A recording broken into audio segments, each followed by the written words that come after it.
Now, suicide is not easy to talk about. The issues are complex, the impact on families devastating and far-reaching.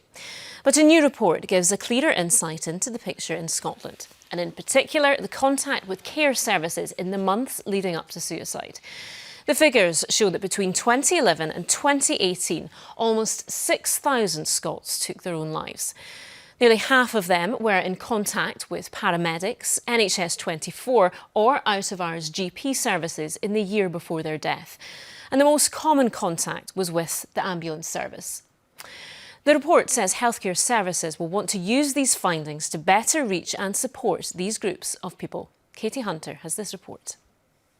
Sarah Goldie took her own life almost 4 years ago. She was 18, had just left school and started college.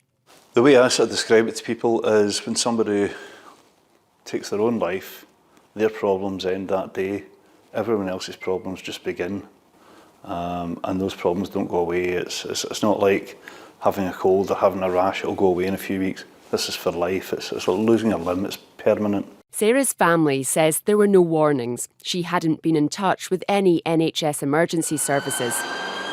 Scottish Government figures show almost half of people did have contact with either paramedics, NHS 24 or out-of-hour GPs in the year before they took their life. People need to know where to get help in Scotland, and the truth is that the support is fragmented, and there are different types of support across the country. We have distress brief interventions in some parts of the country, but not everywhere. We need to make sure that Scotland has a joined-up approach in dealing with crisis and distress, and allowing people to be supported in a medium to long-term basis. Suicide, when someone takes their own life, is a tragic loss of life. Talking openly about it can help.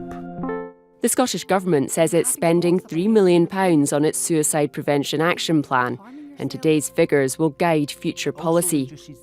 I think it's important to look at every interaction that anyone has with the health service, to look at that individual patient's health and well-being, and to ensure that they are able to access the services that they need when they need them. It's the return of the Flack. The death of TV presenter Caroline Flack has put suicide at the forefront of public debate. Let's talk love. Like a third of people in Scotland, she had contact with the ambulance service in the 12 months before she died.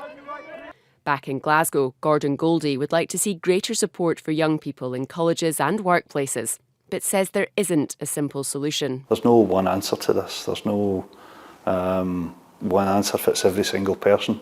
As you and I are completely different as the person down the street, as somebody along the corridor. You know, you can only try and generalise so far.